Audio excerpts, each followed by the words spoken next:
తెలంగాణ ముఖ్యమంత్రి రేవంత్ రెడ్డి ముఖ్యమంత్రి పదవిని తీసుకొని 2 సంవత్సరాలు అయింది.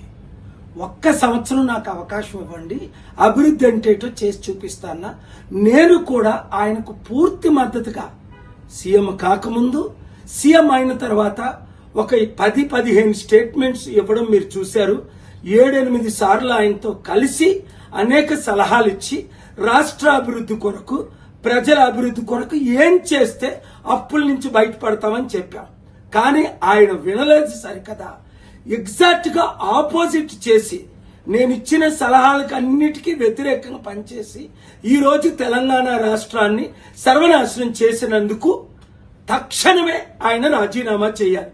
ఎందుకు రాజీనామా చేయాలి? కారణాలు బాగా వినండి. 1, 6 గ్యారంటీలు ఆయన ఇచ్చారు, ఒక్క గ్యారంటీ కూడా నెరవేర్చలేదు. అందులో 2 లక్షలు తులం బంగారం వినేస్తానన్నారు, ఇవ్వలేదు. 2 లక్షల రైతులకు రుణమాఫీ చేస్తానన్న, చేయలేదు. 5 లక్షల నుంచి 10 లక్షలు కంపెనీలు పెట్టిస్తానన్న, లేదు. 2 లక్షల ఉద్యోగాలు భర్తీ చేస్తానన్న, చేయలేదు. నిరుద్యోగులకు 4,500 అన్నారు, ఇవ్వలేదు. మహిళలకు 2,500 అన్నారు. గ్యాస్ సిలిండర్ ఇలాగ చూసుకుంటూ పోతే 100 వాగ్దానాలకి కంటే ఎక్కువ ఇష్టం వచ్చినట్టు నోటుకొచ్చినట్టు అబద్ధ వాగ్దానాలు ఇచ్చి ఓట్ల కొరకు అందరినీ మోసం చేశానని ఆయనే ఒప్పుకున్నారు. ఇప్పుడేంటి, డబ్బు లేదు, నన్ను కోసికి తినండి అంటున్నారు.